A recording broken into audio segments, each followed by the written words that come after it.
मैं अपने आप से कोई भी चीज सफलतापूर्वक पूरी करने से पहले अपने आप से 2 प्रश्न करता हूँ। मेरी इंडस्ट्री में नंबर 1 कौन है? दूसरा प्रश्न, मैं मुझसे अच्छा कैसे बनूं? मेरी इंडस्ट्री में नंबर 1 कौन है? दूसरा प्रश्न, मैं उससे अच्छा कैसे कर सकता हूँ? तो आपकी लाइफ के अंदर एक एस्पिरेशन होना चाहिए, आप किसके जैसा बनना चाहते हैं? Who do you envision yourself as becoming? And write down 3 specific qualities you'd like to learn from him. किसके जैसा बनना चाहते हैं या किससे ज्यादा अच्छा बनना चाहते हैं और उसकी कौन सी 3 क्वालिटी से आप प्रभावित हैं? पहले प्रश्न से शुरू करते हैं। थिंकिंग क्वेश्चन है, ये आपको इंस्पायर करता है कि आप सोचना शुरू करें। और अगले प्रश्न में मैं चाहता हूं I will do what by when. अपना शॉर्ट टर्म और लॉन्ग टर्म स्पेसिफिक गोल लिखें, इसको बोलते हैं स्मार्ट। आपका गोल स्पेसिफिक होना चाहिए, मेजरेबल होना चाहिए, अचीवेबल होना चाहिए, रेलेवेंट होना चाहिए और टाइम बाउंड होना चाहिए। स्पेसिफिक गोल लिखिए। कई बार लोग कहते हैं मैं पैसा कमाना चाहता हूँ। पैसा कमाना चाहता हूँ, 50 पैसा कमा लिया तूने, 50 पैसा। ऐसा नहीं होता। स्पेसिफिक गोल स्पेसिफिक होगा, मेजरेबल होगा, ऐसा हो जो अचीवेबल हो। ऐसा ना हो कि आप बोले मैं परसों तक ताजमहल खरीद लूंगा। थोड़ा अचीवेबल हो। और अगला है कि गोल रेलेवेंट भी होना चाहिए, एथिकल गोल होना चाहिए। ऐसा नहीं गोल हो जिसमें हत्या करनी पड़े, किसी को दुख पहुंचाना पड़े। रेलेवेंट होना चाहिए, एथिकल होना चाहिए और समय दे दें उसको, आप टाइम बाउंड कर लें। I will do what by when responsibility के साथ में अपना शॉर्ट टर्म और लॉन्ग टर्म दोनों गोल लिखना शुरू करें। मेरा अगला प्रश्न मेरे पिछले प्रश्न के आपके दिए हुए उत्तर में से निकल के आता है। जो आपने गोल और समय निर्धारित किया, जो आपने दिशा निर्धारित करी है, उसके लिए रास्ते में आने वाले लैंडमार्क्स कैसे होंगे? जैसे आप दूर हाईवे पे जर्नी के लिए निकलते हैं, आपको पता है आपको 500 किलोमीटर जाना है, लेकिन रास्ते जिसको हिंदी में कहते हैं मील, तो मील का पत्थर मतलब आपको पता लगता है कि आप 50 किलोमीटर पार करते जा रहे हैं। आपको समझ में आता है अपने गंतव्य स्थान के नजदीक पहुंचते चले जा रहे हैं। तो जैसे हाईवे पे मील का पत्थर होता है, ऐसे ही आपके गोल स्टेटमेंट का भी एक रास्ते का मेजरमेंट होना चाहिए कि रास्ते में कब कब पता लगेगा कितना कितना आपका गोल अचीव हो गया, आपका मील का पत्थर क्या रहेगा। इससे ये भी पता लगता है कि आप सही दिशा में चल रहे हैं और आपने अपने एम को, अपने गोल स्टेटमेंट को पकड़ा हुआ है, आप नजदीक आते जा रहे हैं। एम के बाद में अगले प्रश्न पे आता हूं, उसको बोलते हैं रियलिटी। ये तो पता लग गया जाना कहाँ है, लेकिन आपको अब ये भी बनाना पड़ेगा आप अभी है कहाँ पे, उसको ठीक से समझना पड़ेगा। आपने जो मेजरमेंट अपना गोल स्टेटमेंट को लेके दिया है, वही मेजरमेंट आपको करंट रियलिटी को भी देना पड़ेगा। अभी कहाँ है, where are you right now, उसको कुछ मेजरमेंट और नंबर दीजिए और थोड़ा डिस्क्रिप्टिव होकर उसके बारे में लिखना शुरू करिए। रियलिटी का मेरा अगला प्रश्न है कि इस गोल को लेके क्या अभी तक आप कुछ कर चुके हैं? What actions have you taken till now? थोड़ा 3-4 लाइन में चाहता हूं जरा इसको पेपर पे ले आइए। आपके ध्यान में तो होगा, लेकिन पेपर पे ले आइए अभी तक आप क्या क्या कर चुके हैं। अच्छा, अगले प्रश्न में मैं पूछना चाहता हूं, कर पाया, What were you missing till now? What was that 1, 2 or 3 things that you were missing? So the question is, why haven't you achieved this goal already? What were you missing? यहाँ लिखिए 3 चीजें जो अभी तक आप मिस कर रहे थे। वो क्या 3 चीजें थी जिनको आप अभी मिस कर रहे हो? अगर ये 3 चीजें होंगी तो आप जल्दी अचीव कर पाओगे। अच्छा, अगला मेरा प्रश्न है स्केलर क्वेश्चन। अपने आप को रेटिंग दीजिए ऑन स्केल ऑफ 1 to 10। 10 मतलब आप बहुत आगे पहुंच चुके हैं, परफेक्शन पे आ गए। 1 मतलब अभी आप शुरू भी नहीं कर पाए। अपने आप को जरा रेटिंग दीजिए, आप हैं कहाँ पे इस समय, अभी तक आप कहाँ हैं अपने उस गोल के संदर्भ में, उस गोल के रेफरेंस में जो आपने पिछले प्रश्न में एम के अंदर लिखा था, तो वो बताएं अभी आप हैं कहाँ पे। तो बताने का अर्थ एक्चुअली रेटिंग देना। अगर आप बिल्कुल आगे नहीं है, बहुत ही पीछे, एकदम बहुत थोड़ा सा काम कर, 1, 2 या 3 नंबर दे दे। अगर आप परफेक्शन के नजदीक पहुंच गए, 9 और 10 नंबर दे दे।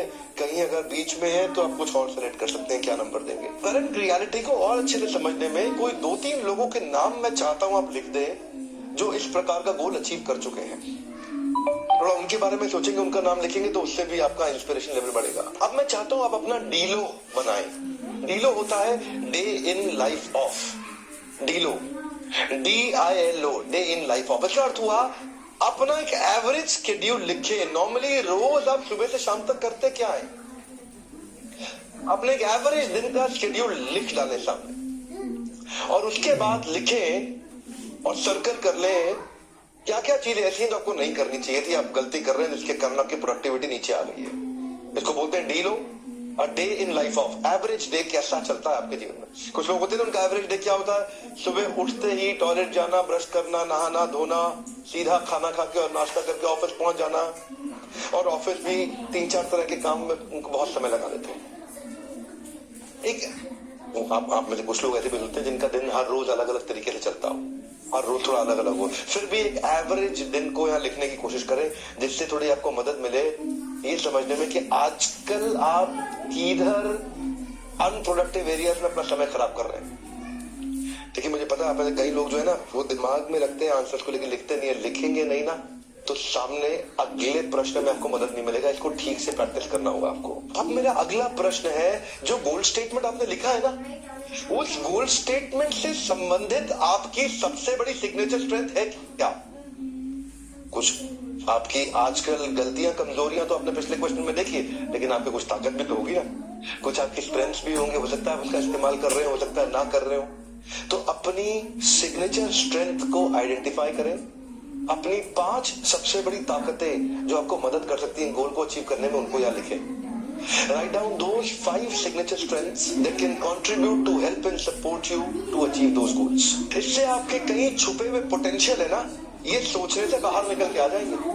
एक्चुअली आप हैं तो बहुत ताकतवर, पर आप अपनी ताकत को याद करके सामने लाके ठीक से उसका इस्तेमाल नहीं कर रहे।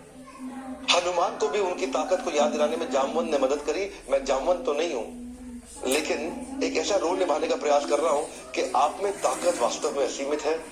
पहले जरा 5 लिखिए आपकी बड़ी ताकतें हैं कौन सी। यही वो ताकतें, ये वही ताकतें होनी चाहिए जो आपके गोल में मदद करेंगी ना। तो वो 5 ताकतें जरा तुरंत 5 सिग्नेचर स्ट्रेंथ लिख लें। अच्छा मेरा अगला प्रश्न बड़ा काम का है।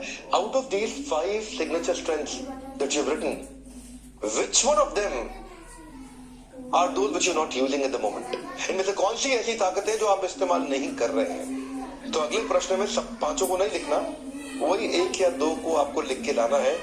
ये 3 को लिखना, 1, 2 या 3 को जो आप बिल्कुल इस्तेमाल नहीं कर रहे, जिनको आपने साइडलाइन कर रखा है, उनको वापस उन पे फोकस करेंगे। तो जरा वो 1 या 2, 3 ताकतें जो आपके पास हैं तो सही, लेकिन आप उनका इस्तेमाल नहीं करते, जरा उनको लिख लें फटाफट से। प्रश्न सुनने में मिलते जुलते से लगते हैं ना ये, क्योंकि अगर आप पता है मिलते जुलते क्यों लग रहे हैं? क्योंकि आपने अपने सोचने के दायरे को सीमित किया हुआ है।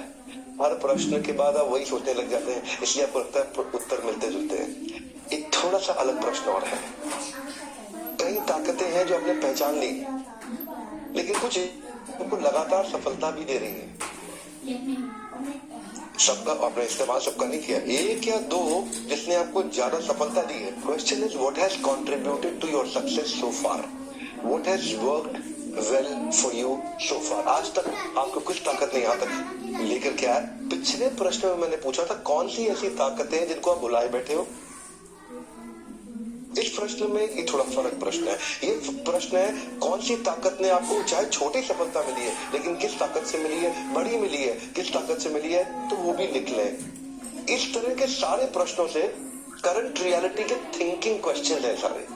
इससे आप अभी पूरा माहौल समझ पाएंगे आपके आसपास क्या चल रहा है। जब आप ये सारे आंसर लिख लेंगे ना, आपके मन में काफी क्लैरिटी आ जाएगी कि आप आगे कैसे जाएंगे। मेरे अगले असाइनमेंट के अंदर मैं आपसे रिफ्लेक्शन, ऑप्शंस और वे फॉरवर्ड बनवाऊंगा।